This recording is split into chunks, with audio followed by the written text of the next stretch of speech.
Hello दोस्तों, स्वागत है आपका स्टडी विद समेन में। आज हम भारत के राज्यपाल से संबंधित जो प्रश्न है परीक्षाओं में कैसे पूछे गए हैं और आने वाली परीक्षाओं में कैसे पूछे जाएंगे उसको देखेंगे।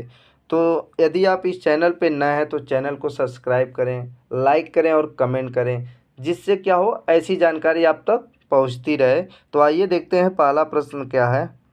ये देखिए, पहला क्वेश्चन यह है, राज्य सरकार का कार्यकारी अध्यक्ष या संवैधानिक प्रमुख कौन है? तो इसका आंसर हो जाएगा राज्यपाल। क्या आंसर हो जाएगा? राज्यपाल।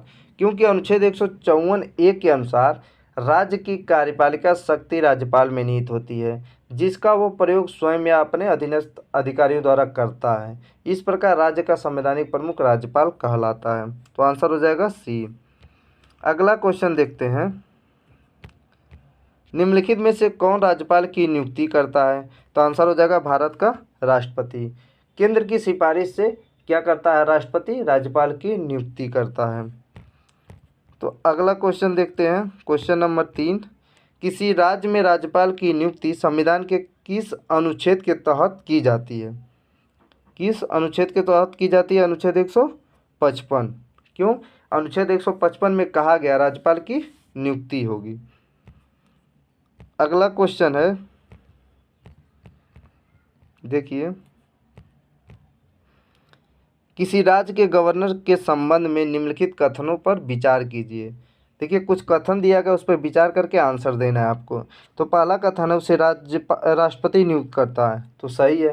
राज्यपाल को कौन नियुक्त करता है? राष्ट्रपति। राष्ट्रपति की इच्छा अनुसार पद पे रहता है। ये भी सही है। उसमें राज्य की कार्यपालिका शक्ति निहित होती है। ये भी सही है। वो 5 वर्ष के लिए पद पे रहता है। वो भी सही है। तो आंसर क्या हो जाएगा इसका? डी, सभी चारों। आंसर क्या हो जाएंगे? सभी चारों। अगला क्वेश्चन है, देखिए, किसी भारतीय राज्य के राज्यपाल से संबंधित निम्नलिखित कथनों में कौन सा कथन सत्य नहीं है? ध्यान दीजिएगा, पूछ रहा है सत्य नहीं है। क्या है? सत्य नहीं है। पहला है, वो भारत के राष्ट्रपति द्वारा नियुक्त होता है। ये तो सही है। वो एक से अधिक राज्यों का राज्यपाल हो सकता है। ये भी सही है, क्योंकि कोई व्यक्ति जो राज्यपाल होता है वो एक से अधिक राज्यों में राज्यपाल बन सकता है। जैसे एक व्यक्ति है उत्तर प्रदेश का राज्यपाल है, तो बिहार का भी बन सकता है और उत्तराखंड का भी बन सकता है। यानी एक व्यक्ति एक से अधिक राज्यों का राज्यपाल हो सकता है। ये रहा सही। वो 5 वर्ष तक पद पे रहता है। ये भी सही है। डी कह रहा है, यदि संबंधित राज्य की व्यवस्थापिका उसे पद से हटाए जाने का प्रस्ताव स्वीकार करती है तो वो पदावधि से पूर्व ही भी पद से हट सकता है। तो यह आंसर होगा गलत। ये ऐसा नहीं होता है। तो ये सत्य नहीं पूछ रहा है, तो यही हो जाएगा आंसर डी।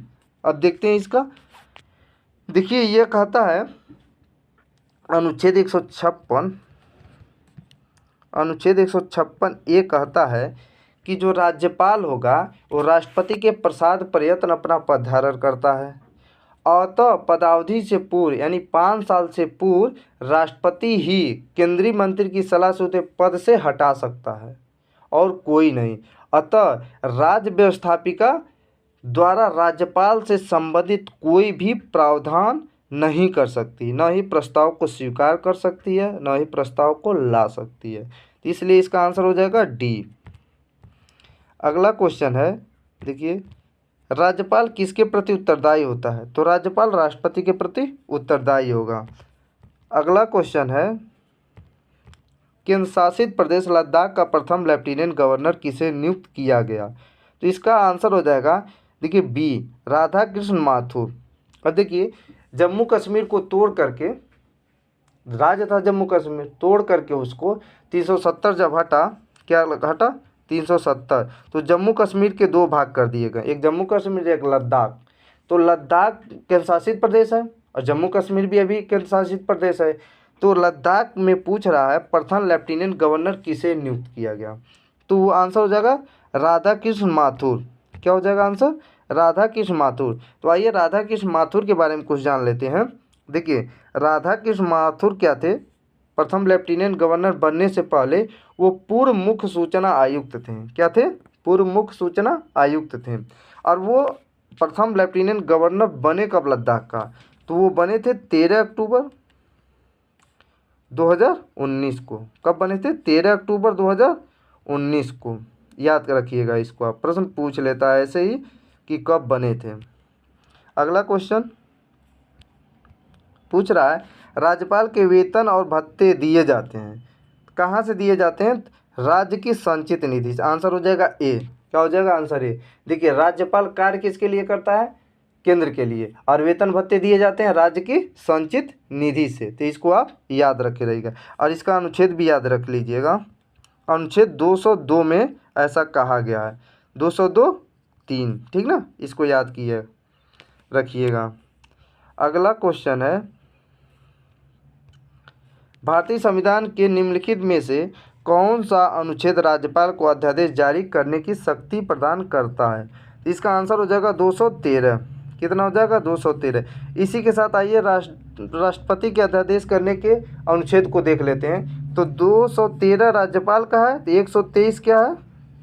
राष्ट्रपति का है। अनुच्छेद 123 के अंतर्गत राष्ट्रपति भी अध्यादेश लाता है। तो अध्यादेश राष्ट्रपति का 123, राज्यपाल का 213। इन दोनों को याद करने का ट्रिक देख लें, भूलेगा नहीं कभी। राष्ट्रपति 123, राज्यपाल 213। देखिए, इसमें 2 को हटा के पहले ला दीजिए। 2 को हटा के पहले लाएंगे तो क्या हो जाएगा? 213। यानी राष्ट्रपति पहले आता है और 123 हो जाएगा, और राज्यपाल बाद में आता है तो अनुच्छेद 213 हो जाएगा। तो ये 2 अनुच्छेदों को याद रखिएगा आप। अब देख लीजिए एक बात और कि अध्यादेश लाते क्यों हैं, जिसको ऑर्डिनेंस कहते हैं। देखिए, जब कोई किसी भी, जैसे केंद्र में संसद और राज्य में विधानमंडल, जब सदन सत्र में नहीं होते हैं और उस समय किसी कानून की आवश्यकता पड़ जाती है, तो केंद्र में राष्ट्रपति अनुच्छेद 123 के तहत, राज्य में क्या कहता है? राज्यपाल अनुच्छेद 213 के तहत क्या लाता है? अध्यादेश लाता है। और अध्यादेश लाता है तो ला के बन जाता है कानून।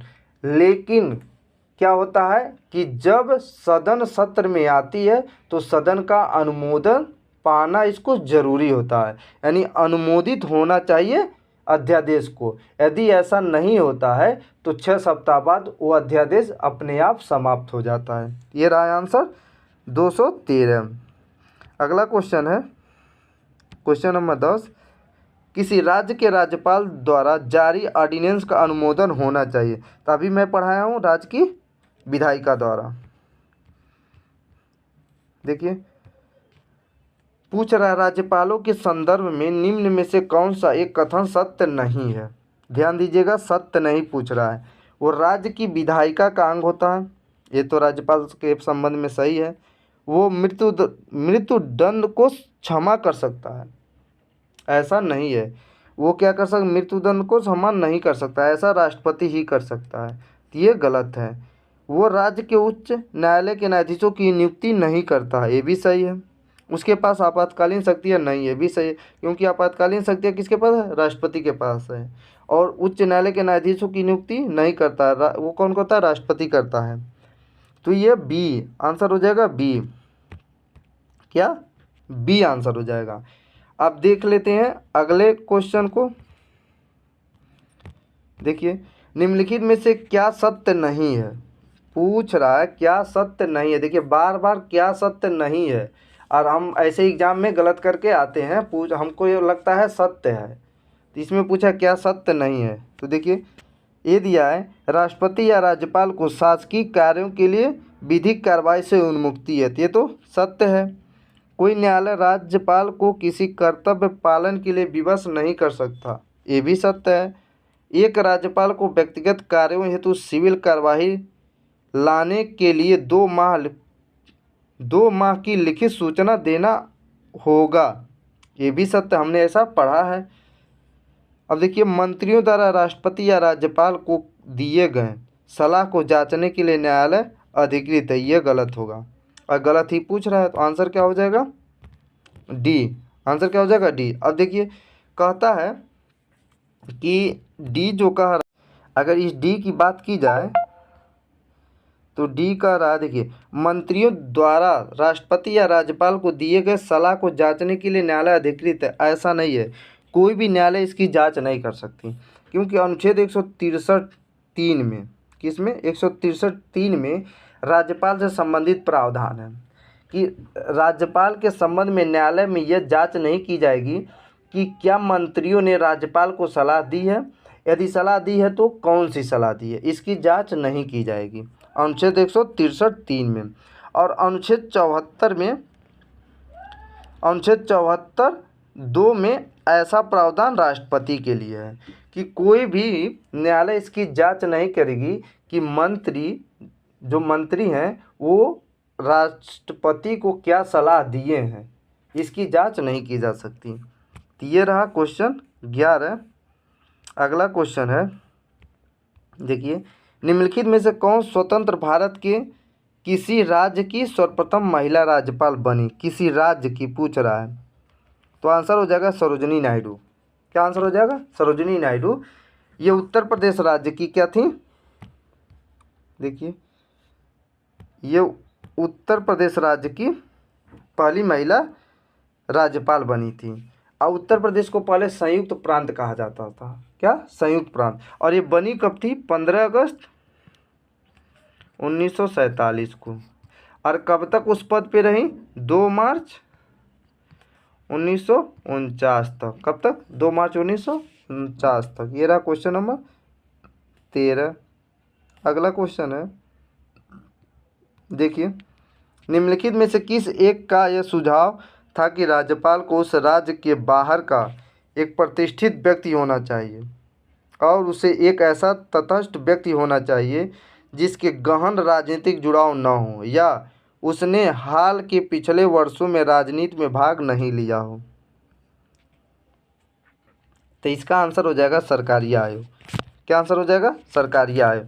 क्योंकि सरकारी आयोग क्या कहा था कि राज्यपाल को उस राज्य के बाहर का एक प्रतिष्ठित व्यक्ति होना चाहिए और उसे एक ऐसा तटस्थ व्यक्ति होना चाहिए जिसके गहन राजनीतिक जुड़ाव न हो या उसके हाल के पिछले वर्षों में राजनीति में भाग न लिया हो। तो ऐसा व्यक्ति होना चाहिए, सरकारी आयोग कहा था। तो इसका आंसर हो जाएगा सी। अगला क्वेश्चन है, देखिए, निम्नलिखित कथनों पर विचार कीजिए। आइए करते हैं। किसी राज्य के राज्यपाल के विरुद्ध उसकी पदावधि के दौरान किसी न्यायालय में कोई दंडित कार्रवाई नहीं की जा सकती। तो ये आंसर सही होगा। ये सही है। किसी राज्य के राज्यपाल की परिलब्धियां और भत्ते उसकी पदावधि के दौरान कब नहीं किए जाएंगे? ये भी सही है। तो इसका आंसर हो जाएगा सी। तो दोस्तों, ये रहा 15 क्वेश्चन जो राज्यपाल से संबंधित थे। इसमें कुछ प्रश्न ऐसे हैं जो एग्ज़ाम में पूछे गए हैं और कुछ प्रश्न ऐसे हैं जो एग्ज़ाम में पूछे जाएंगे। तो ऐसे प्रश्न को यदि आप ऐसे और चाहते हैं तो चैनल को सब्सक्राइब करें, लाइक करें और कमेंट करें, जिससे आपको ऐसी जानकारी मिलती रहे। तो दोस्तों, थैंक्स।